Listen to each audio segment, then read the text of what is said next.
സ്ട്രെസ്സിൽ നിന്ന് ഒഴിവാകാൻ വേണ്ടി 5 പ്രധാനപ്പെട്ട ടിപ്സുകളാണെന്ന് പറയുന്നത്. ഒന്ന്, ഈ സ്ട്രെസ് വരുന്നത് എവിടെ നിന്നാണെന്ന് മനസ്സിലാക്കണം. ജോലിയിൽ നിന്നാണോ, അല്ലെങ്കിൽ സാമ്പത്തിക വിഷയത്തിൽ നിന്നാണോ, ആരോഗ്യ വിഷയത്തിൽ നിന്നാണോ, റിലേഷൻഷിപ്പിൽ നിന്നാണോ, എവിടെ നിന്നാണ് ഇത് വരുന്നത് എന്ന് കണ്ടെത്തണം.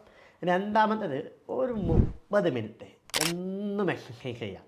ചെറിയൊരു വ്യായാമം മതി, അത് എൻഡോർഫിൻ റിലീസ് ചെയ്യും, നമുക്ക് നല്ല ആശ്വാസം തരും.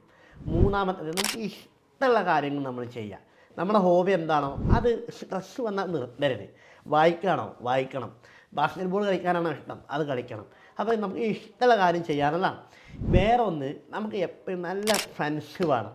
അല്ലെങ്കിൽ ഇപ്പോൾ ഡോക്ടറെ സപ്പോർട്ട് വേണമെങ്കിൽ ഡോക്ടറെ സപ്പോർട്ട്, ഫ്രണ്ട്സിൻ്റെ സപ്പോർട്ട് വേണമെങ്കിൽ ഫ്രണ്ട്സിൻ്റെ സപ്പോർട്ട്, നല്ല സപ്പോർട്ട് നമ്മൾ ഉണ്ടാക്കിയെടുക്കണം. വേറൊന്ന്, സ്ക്രീൻ ടൈം വളരെ കുറയ്ക്കുക എന്നുള്ളതാണ്. അഥവാ സ്ട്രെസ് ഇടാകുമ്പോൾ മൊബൈൽ ഉപയോഗിക്കാൻ ഭയങ്കര ക്രൈസായിരിക്കും, എന്നിട്ട് അതിന് വീണ്ടും ഒരു സ്ട്രെസ് വരും. അപ്പോൾ അതൊന്ന് കൺട്രോൾ ചെയ്യുക എന്നുള്ളതാണ്. ഈ 5 കാര്യങ്ങൾ ശ്രദ്ധിച്ചാൽ സ്ട്രെസ് പമ്പ കിടക്കും.